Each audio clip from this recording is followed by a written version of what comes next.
The views and opinions expressed on this podcast are those of the speakers and do not necessarily reflect those of the ANA or its members. On today's episode of On Scope, HP's Antonio Lucio breaks down new research that shows we may be overlooking the key to work-life balance. And on marketing news you might have missed, why rumors of ad spend's decline may have been greatly exaggerated. All that next on Scope.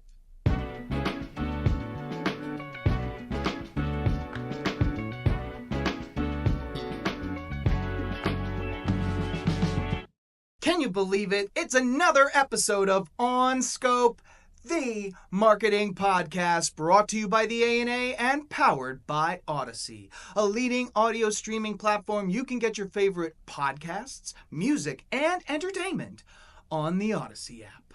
I'm your host, Mike Berberich, and with me as always, producer of On Scope, Ryan Dinger. Ryan, this is like a huge week for the marketing industry, is it not? Yes, it is. It's a huge week. Cannes Lions going on right now in the south of France. Right? That's where Cannes is. Yeah, absolutely. Yeah. It's an American education system thing. So 100%. 100%. Geographic knowledge, not always the best, but yes. It just started on Monday. We're now on the day 4 as this episode airs. A lot of people, a lot of winners, a lot of excitement. It's good vibes for the industry. It really is, and I'm glad you brought it up because I just wanted to take a minute to apologize to all of the people who invited us to be live on site for Cannes. We just didn't feel like it this year, so, yeah, I didn't know how to tell you this, Mike, but we actually didn't get invited to Cannes this year. I mean, well, not directly. I caught the vibe. I have a feeling a lot of people want us We'll be there next year, I think. Moving on. There are a lot of good vibes in the industry right now. Yes. And a little birdie told me that you're here to add to that with some marketing news we might have missed. That's right, Mike. Your little birdie source is accurate as always. Here's a good headline for a change. This is from Ad Age. New 2025 ad sales forecast suggests earlier predictions of fall-off may be overblown. Oh my. How about that? Despite the tumultuous economy with a recession seemingly imminent, there is a bright spot. Advertising may emerge resilient despite various earlier predictions of the industry suffering a major fall-off, at least in 2025. On Thursday, Madison & Wall raised its growth projection, calling for a 6% increase in U.S. advertising spend, excluding political advertising, for the second quarter and full 2025 year. That's a significant increase from the estimate of 3.6% growth in 2025 ad sales the advisory and consulting firm had projected in March. Brian Weiser, who leads Madison & Wall, wrote in a report Thursday that the updated figures come after a surprisingly, quote, stronger than expected first quarter in the U.S., which saw a 9.7% increase in ad sales. He had downgraded growth forecasts earlier due to factors including tariffs that restricted free trade. In earlier predictions, Brian said, we anticipated an environment that might look like stagflation with poor or negative real growth but high levels of inflation. Although we continue to believe this take is accurate in the mid to long run, the current reality has delivered a relatively significant turn of fortune for the overall industry, at least for the present time. So, Mike, a bit of good news for the marketing industry here? How about that? Let's say it's certainly not bad news. But I will say it does give me a little cause for concern. Oh, interesting. That marketers are going to use this as an excuse to maybe take this as like an exhale. We're kind of safe for the moment. Yeah. If you zoom out at the big picture, I don't think anybody should be sitting back on a kind of quarterly update. We have been talking in the past weeks that this is an opportunity to really carve your brand space out in that white space that happens when there's uncertainty in the economy. I really don't want people to punt their big ideas to 2026 just because the dust may be settling for the moment. Yeah, I think it's a fair take, and it's actually one that Weiser sort of shares because his concerns are not entirely assuaged as well, despite these strong first quarter numbers. Interesting. He said his firm will be looking to answer two main questions as it continues to examine the trajectory of ad sales against this economic backdrop, because it is currently unclear if the growth is stable. First, were consumers buying goods before tariffs got passed on to them in the first quarter, leading to more ad spend to capture that demand? Quote, concurrently, we wonder to what degree there was a pull forward of manufacturing by businesses intended to keep COGS, which is the sum of all direct costs associated with making a product, low, and thus leading to more advertising driven by a mechanical spending process. He also said, without sort of this current economic situation, GDP would have only been up 2.7%, or right around the level of inflation. Mike, it seems to me that we've been hearing about this looming recession for about 5 years now, Yes. right? That's the thing that jumped out to me when you were kind of relaying this story to me. I'm like, that's been like impending for like half a decade. Yeah, I remember in 2021, the industry sort of rallying around this idea that this economic downturn was coming. And we even created some content around like what to do how to market during a recession. And that shoe seems to have not dropped yet. I mean, right? Am I crazy? Yeah, and quite frankly, if you're a marketer and you're distracted by that and it's all eyes on when that recession is coming, you are doing your brand a disservice. Yeah. And let me remind everybody listening that you can't change the winds. All you can do is adjust your sails. So maybe start looking at what you're doing. Pay attention to your business. I'm not saying that they're not. There are a lot of distractions out there, but keep your eyes on the prize is as best of advice as I can give right now. I think that's fair. I mean, I do think these economic forecasts, these economists, they haven't forgotten how to do their jobs, right? So we keep hearing about this. It has to be coming at some point. But to your point, you can't really do anything about it except adjust when the time comes. So why plan for something that hasn't come to pass yet? It's an interesting situation, but maybe the news isn't quite as good as we had first thought. Yeah, I'm really sorry to be the rain on the parade today, guys, but I mean, really, in either direction, we can all agree that we're in unstable, uncertain, and dare I say it, stressful times right now. Yes, quite. And the one thing that doesn't need to add to the stress? What's that? Your day job. But good luck with that one. Yeah, as it turns out, that is just one more stressor for a lot of us. So today, we're going to take a look at HP's Work Relationship Index, which is a study that explores how people feel about their relationship with work. This past year's index reveals that a majority of workers are experiencing an unhealthy relationship. Let me drop this on you. According to the report, 50% of people are spending time on tasks they feel are meaningless. That is striking. Yeah, and another thing that is not is a sustainable number. Yes. So, we're going straight to the source. HP's Chief Marketing and Corporate Affairs Officer, Antonio Lucio, to get to the bottom of this issue and hopefully find out how technology can not only drive business growth, but also employee fulfillment. My conversation with Antonio is up next. Everyone, we are back here at A&A Studios, and we're having a very special conversation, and for that, I needed a very special guest. So please help me welcome, beaming in from lovely San Francisco, Antonio Lucio, the Chief Marketing and Corporate Affairs Officer at HP. Antonio, thank you so much for taking some time to chat with me today. Really a pleasure to be here today. So this whole conversation is stemming from something HP did last year, which was super, super cool. And what I'm talking about is the HP 2024 Work Relationship Index. Now, I would love to know what the impetus was for such a study and what were the most striking findings? Yes, over the last 5 years, we had seen a lot of changes related to the workforce. We survived the pandemic, hybrid, work emerged and continues to transform itself as we speak.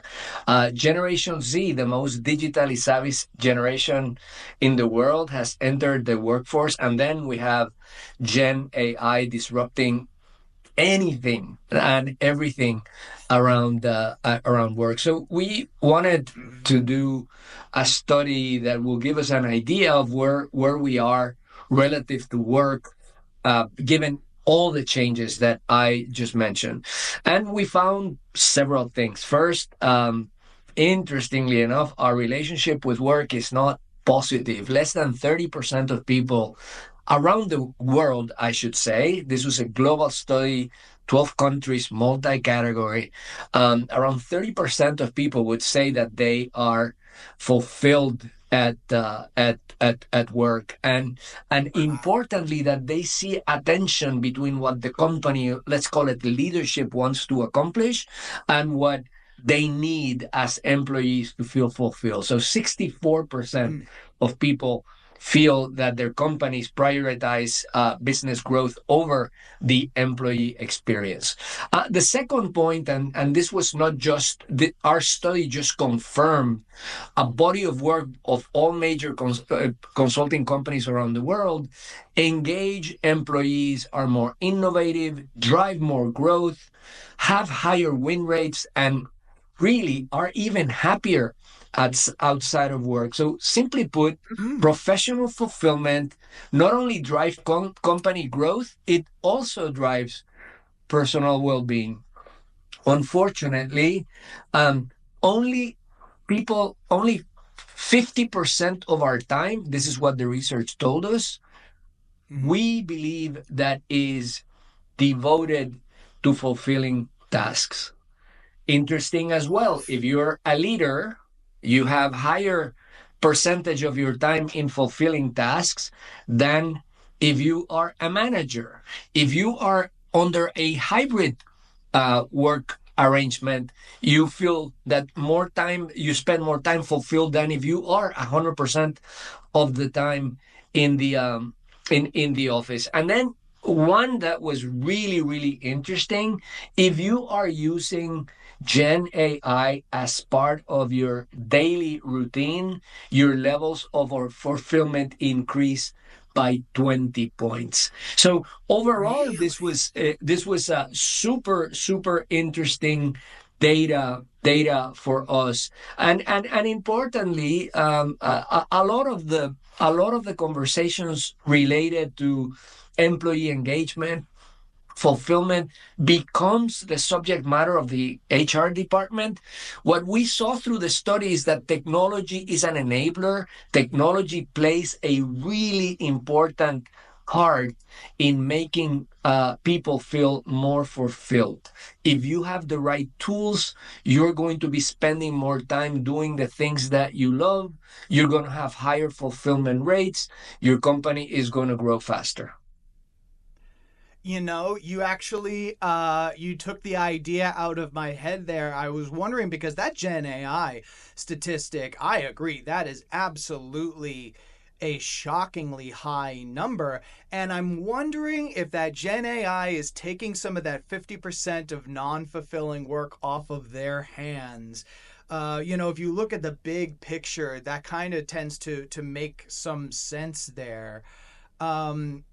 But yeah, there's just a lot of things. Like, I've never heard that, but it makes perfect sense that being fulfilled at work actually makes your personal time, your time away from work, more rich, more happy, and more fulfilling. I think that's a beautiful circle. I think we don't ever talk about how if you're happy at your job, that's going to affect the rest of your life in a positive way. Really love that. No question. And Michael, as you know, the general studies will say that we spend, a third of the time working, a third sleeping, and a third doing everything else. When it comes to knowledge workers like ourselves, we really spend, whether it is physical or mental time, more time at work than what we spend with our families. So if we're able collectively, as a society, as an industry, to improve the level of fulfillment of our employees in that task where we're spending most of our time, we definitely will have an impact in their overall quality of life. And then that just strengthens the relationship. It makes people want to do more for the organization that's actually giving them a more fulfilling life. Antonio, I knew I was talking to the perfect person about this subject. And I actually had a little bit of a spoiler because at the 2024 Masters of Marketing, you took the stage and really captured the imagination of the crowd. And I'd love to read a quote from your time at Masters. The core issue with work-life balance and burnout is that the relationship with work is not what it needs to be. I know we touched on that, but I would love for you to just unpack that and where you see that relationship sweet spot being. Yeah, so the study focused on fulfillment, which is how you spend the hours of your day at work.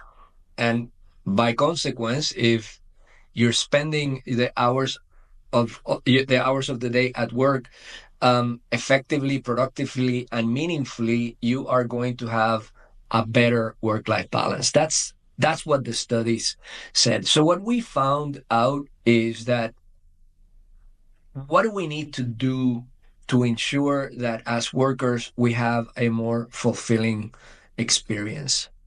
Number one is providing our employees with a deeper sense of community. And what that means is not picnics and drinks and dinners.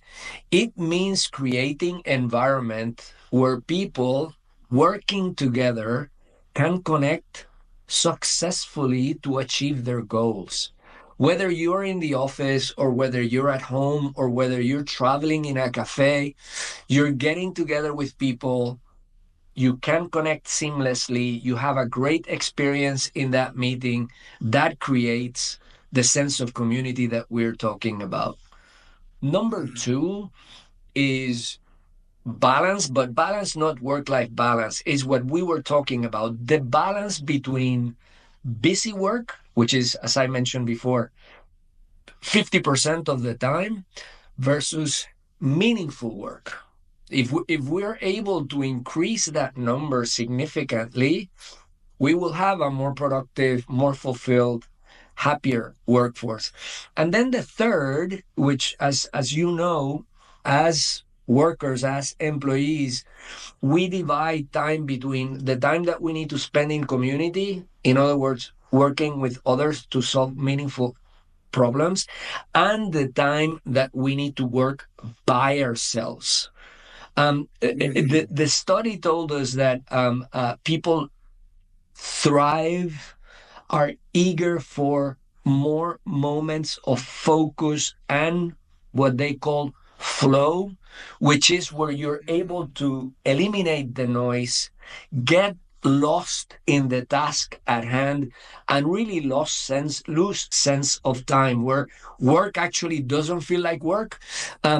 Those three dimensions, community, balance, and flow, are enabled by the right technology. If your office room, home office, or even communication computer device is able to connect the right way so that you can have the right type of meeting, you're going to feel better. If your technology enables you to actually delegate to an agent all the stuff that you don't want to do so that you can become more creative, more innovative, be able to solve more meaningful problems, you are going to have a higher degree of fulfillment. And then in those times where I want to be alone thinking about stuff, I have the right tool to be able to connect with the right data pieces, whether it is at the edge in the computer or at the cloud.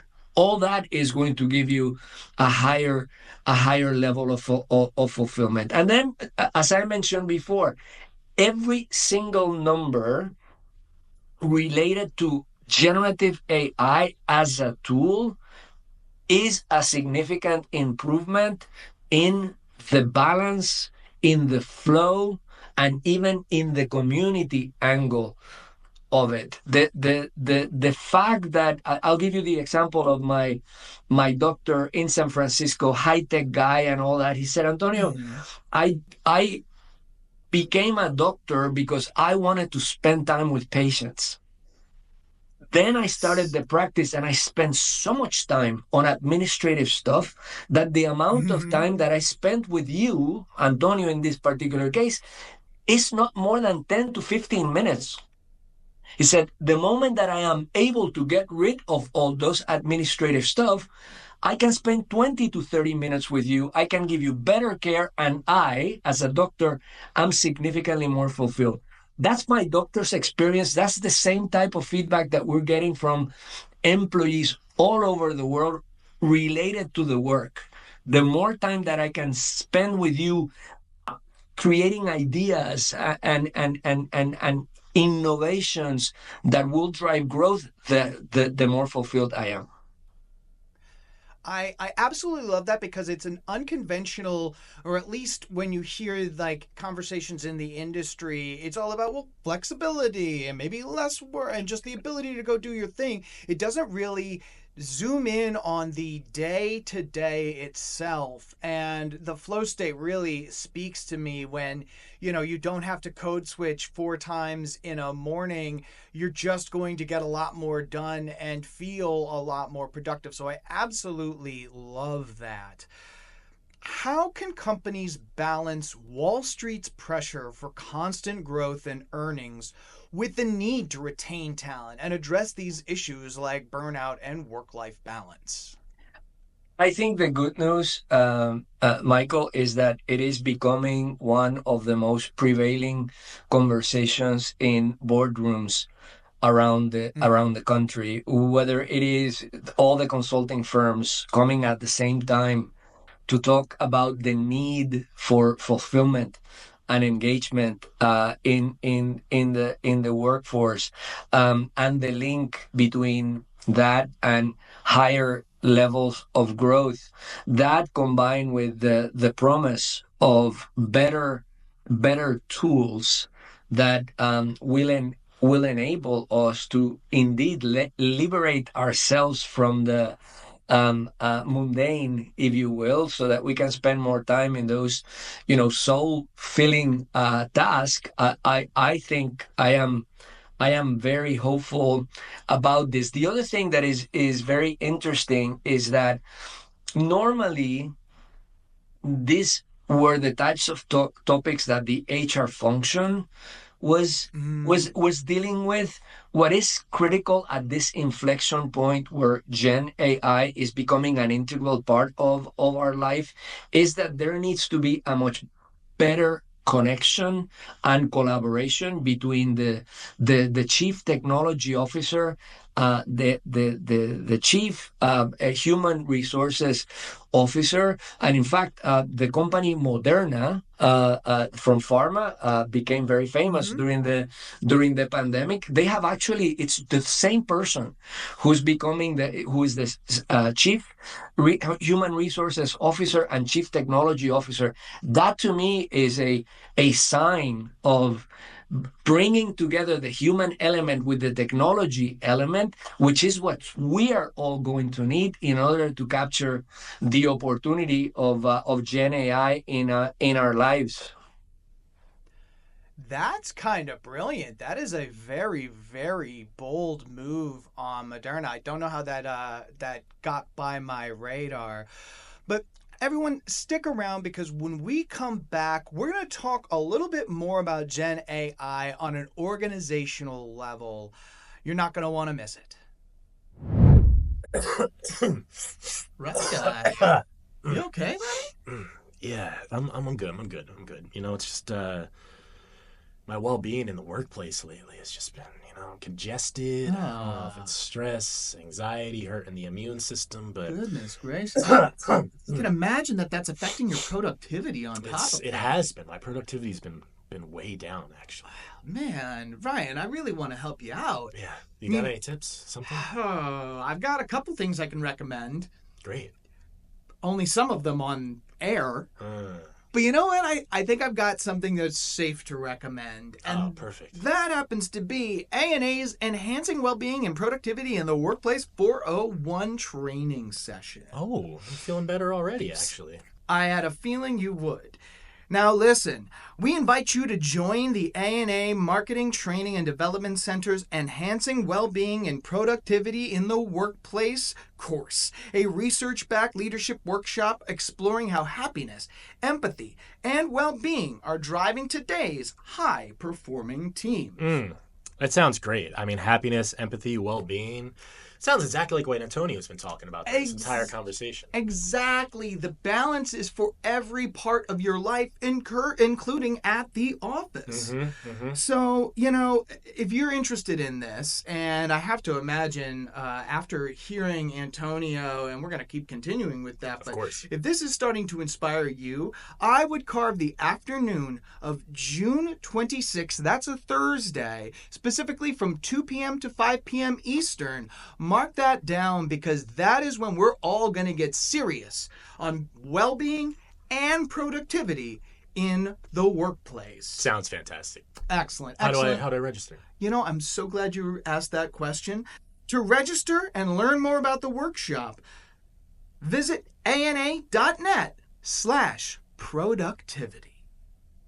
And now, back to our show. And we are back. This is On Scope, the marketing podcast. And my guest today, Antonio Lucio, Chief Marketing and Corporate Affairs Officer at HP. Antonio, we've talked a little bit about Gen AI use at work and how, according to the Work Relationship Index, it can increase fulfillment and happiness at work by 20 points, which is it's a stat you really have to pay attention to. Now, I'm only speaking from my personal experience, but I have found that Gen AI use is kind of on an individual basis. The people who are a little more curious, a little more tech friendly, got into it, figured out a couple of productivity hacks. But I haven't really heard a lot about integration on the organizational level. AI, especially Gen AI, started coming out and people were worried it was going to steal their jobs, and it was in a test and learn phase. So I think that came with a little bit of the approach from leadership to focus on efficiency over everything else. How do we, listen, encouraging Gen AI use on an individual level is a fantastic start. Do you have any other ideas on how we can kind of, use AI to drive employee fulfillment deliberately? So, first, Michael, what's really interesting about the Gen AI transformation is that most of the previous one, mobile phone, virtual reality, social media, on and on and on, they started, even the personal computer, they started kind of at home for personal use. This is the first time that it's starting within the context of the work environment. We are going to learn to use the multiple applications of Gen AI within the context of work first and foremost, and that's going to then move into the life. Normally, the three biggest uses of Gen AI in the office is first, as you would imagine, search. So Gen AI has pretty much disrupted everything related about search. It has its pluses and minuses. When I was searching at Google, I have a bunch of links. So I would check the different links and I would come up with whatever solution I wanted. Now you have a perfectly well articulated sentence or paragraphs, and it's coming from multiple sources. But search is one. The second one is actually summarizing huge amounts of data, and that's That's the work that we're doing by getting all sorts of consumer data summarized and integrated. And the third piece is the creation of new contents that happens to be the smallest one of them. So normally what you are seeing now is the first wave of use is productivity related. Things like, how can I improve my balance between the mundane and the sublime, if you will? How can I achieve more hours of flow? How can I connect so that we can solve this problem sooner? What I think the bigger opportunity, and we're beginning to unfold that opportunity, is the creation of new work. The moment that I can summarize, today I had 15 meetings, now I have very nice and tight summaries about them. First, I'm going to be able to remember each and every one of them easier. That means that I probably are going to begin to make better and more effective connections between those meetings. That means that I'm going to have ideas that I didn't have before and the time to actually pull them through. That to me is the real opportunity of Gen AI. And we saw that while most of the communication, most of the advertising about Gen AI options are driven about productivity, save time, do it faster, etc. And that's what the manufacturers like ourselves and Microsoft and Apple are talking about. There is a higher order of conversation between people, between workers and consumers about the need for a higher order of benefit within the context of work, which is what we're talking about, fulfillment. So to the extent that we can bring those two closer together, the bigger opportunities that we are going to have to actually transform the way that we work and impact all the things that we were mentioning before. Does that make sense? That actually makes a ton of sense. And I really do. I love it. I think that there needs to be a measured, tiered approach to this technology to where it's not, running away with us but it is providing value. And I just love the idea of elevating the conversation. That is why this podcast exists. So thank you very, very much for that. Now, I want to speak to the marketers who are in perhaps the second half of their careers, who may have come up with that put your head down, work hard, don't complain, and you'll get ahead mentality. How do they shift their way of thinking? Because it's got to be a challenging pivot, but obviously digging your heels in is not the move. Well, you're talking about me. You're the one leading us into the light, Antonio. Again, I believe that as leaders, regardless of generation, but especially if you're in the second half of your career, your first role is to have empathy towards the world, towards the people around you, and you know what? And towards yourself. Because when tectonic shifts like the one that we're seeing with technology and geopolitics and all that, everybody gets nervous, everybody gets anxious, and the reason for that is dealing with the unknown. In my own journey of self-reflection, that fear is because of ignorance of what the possibilities can be.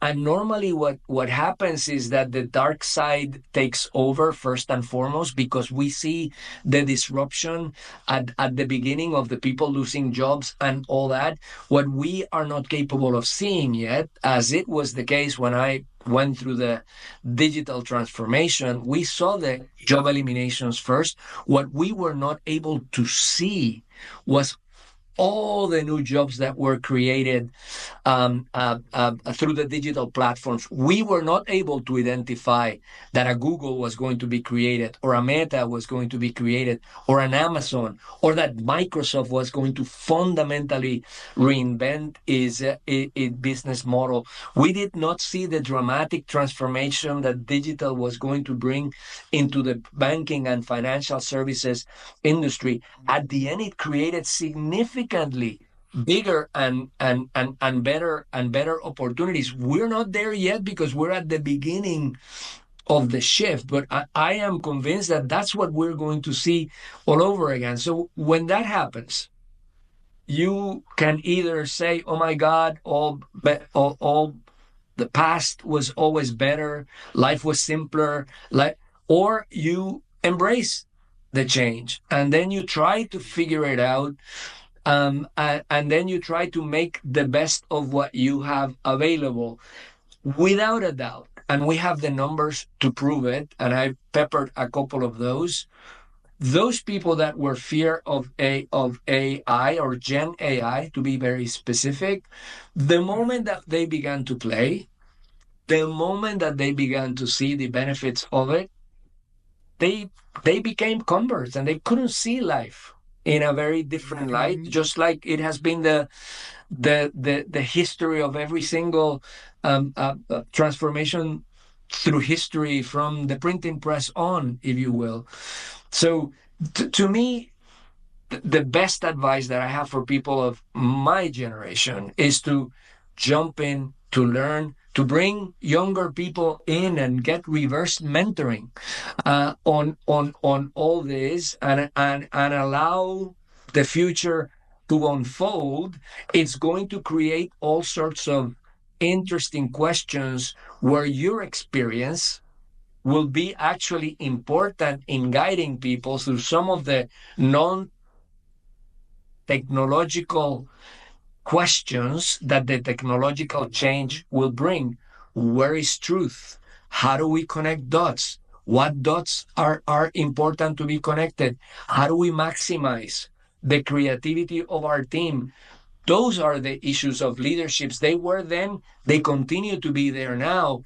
We just need to create, to understand the platform so that we can elevate ourselves and do the work that we always wanted to do. There is so much good stuff there to unpack. I would encourage our listeners to give that a second listen because, yeah, I think we tend to look at timelines as linear, as things happening in a 1, 2, 3 thing. And in the real world, that is just not how things happen. And to your point, historically, every major advance has come with a time of disruption and then a wave of new opportunities. So really, really terrific stuff. Love the idea of reverse mentoring. I forget who it was, but we had a guest who said, have a no agenda 60-minute meeting with some of your youngest coworkers once a month and see if you don't just start to soak in a little more of that cultural and technological kind of vibe from them. So I think there's a heck of a lot of stuff. This is a time to get excited no matter what stage of your career that you're at. So well said, Antonio. I can't tell you how much I appreciate it. Now, you just mentioned those numbers that we kind of started the conversation at up top. And since this work relationship index has come out, you yourself have been on a mission to improve some of those more striking numbers and kind of turn them around to the positive. So, what is some practical advice we can leave our listeners, especially those marketing leaders looking to create a healthier work environment that actually enhances business growth? So the first part is have grace with yourself and others. When you are driving this level of transformation, and you are driving this level of transformation in this world of uncertainty that we're living now, whether it is geopolitical, economic, social, it's really hard. So the first thing that you need to do is to have grace, understand that change will be hard, understand that as we are driving some of this transformation, because as human beings we like to talk about change, but we actually are not very good at it. Understand that as we're changing processes, as we are bringing new tools, the first organizational surveys that you're going to get are going to be negative. It's just the nature of driving change. But we have to stick to it. We have to paint the right vision as to what is it that we want to accomplish. We have to select pockets of areas where people can play and get comfortable with it. So maybe it is leveraging Copilot across the organization for summarizing meetings, for actually reconnecting data points, something small but meaningful. And then over time, I'm convinced that the numbers are going to improve. But this cannot be a theoretical exercise, which is some of the papers that the consulting groups give you. This is actually a very practical, endeavor where change management drives everything. You have to be able to say, we're changing. These are the things that we're going to change first. These are the tools that we're going to provide. We have to manage the fact that people are not going to like it first. And then hopefully we will push this through, and we will find significant levels of growth and fulfillment at the end of the day. Brilliantly said, my friend. This has been just such a treasure trove of insights. And I love that idea. You've got this vision. You're a leader for a reason. Stick to it. Communicate it. That's our magical superpower as marketers. Antonio, this has been such a pleasure. It has just been such an honor having you as a guest here on Scope. Thank you, Michael. I had a great time. This is a topic that, we like to talk about all the things that are wrong in the world, all the fear that technology brings. We need to talk about this because there's a lot to be hopeful for, and that's the type of world I want to live in. So I'm sticking with it. From your lips to the industry's ears, my friend. Here we are again, folks, at the end of another episode of On Scope, the marketing podcast. I want to give a big thanks to my guest, Antonio Lucio, for elevating and really expanding the conversation around work-life balance. Employers, take note. As a reminder, if you have an idea for an upcoming topic or guest, we would love to hear from you. The email, onscope@ana.net. And as always, here is your moment of marketing meditation. Take a deep breath, relax those shoulders, and consider the following from actress Cara Delevingne. When you have balance in your life, work becomes an entirely different experience. There is a passion that moves you to a whole new level of fulfillment and gratitude. And that's when you can do your best for yourself and for others. Think on that, and we'll see you next week.